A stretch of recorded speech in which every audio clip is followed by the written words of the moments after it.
السلام علیکم ورحمۃ اللہ وبرکاتہ۔ امام حرم مدنی شیخ علی الحذیفی نے اپنے خطبہ جمعہ میں بڑی وضاحت کے ساتھ بتا دیا ہے کہ سب لوگوں کو وائرس، یہ جو کرونا وائرس ہے وہ کیوں نہیں ہو رہا۔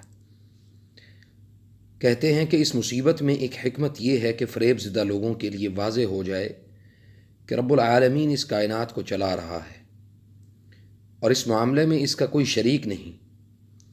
ذرے سے بھی چھوٹی چیز سے لے کر بڑی چیز سب اسی کے تصرف میں ہے۔ اللہ تعالیٰ کا فرمان ہے اور وہ جو کچھ چاہے کر ڈالنے والا ہے۔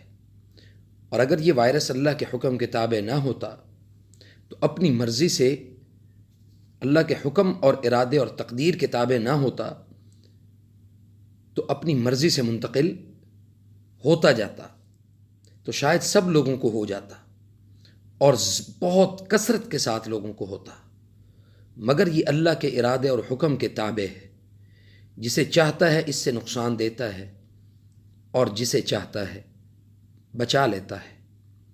یہ بھی اللہ کی مہربانی اور عدل ہے، اور یہی عقیدہ توحید ہے جس کی وضاحت نبی کریم صلی اللہ علیہ وسلم نے فرمائی کہ بیماری کا منتقل ہونا، بدشگونی، الو یا ماہ سفر کا منحوس ہونا، سب لوگ جو ہیں لغو خیالات ہیں۔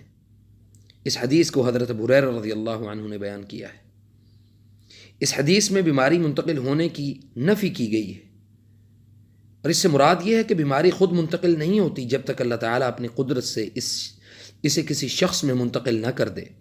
بیماری اللہ کے ارادے اور قدرت سے آزاد ہو کر منتقل نہیں ہو سکتی، اور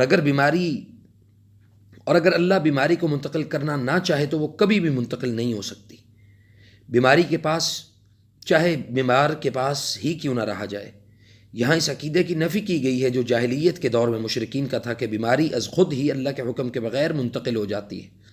اس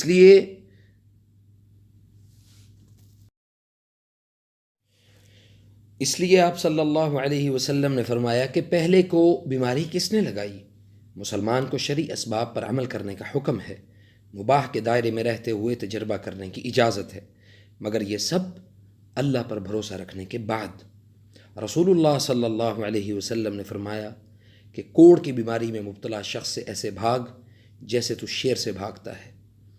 اس حدیث کو امام بخاری نے روایت کیا ابو ہریرہ رضی اللہ تعالی عنہ سے۔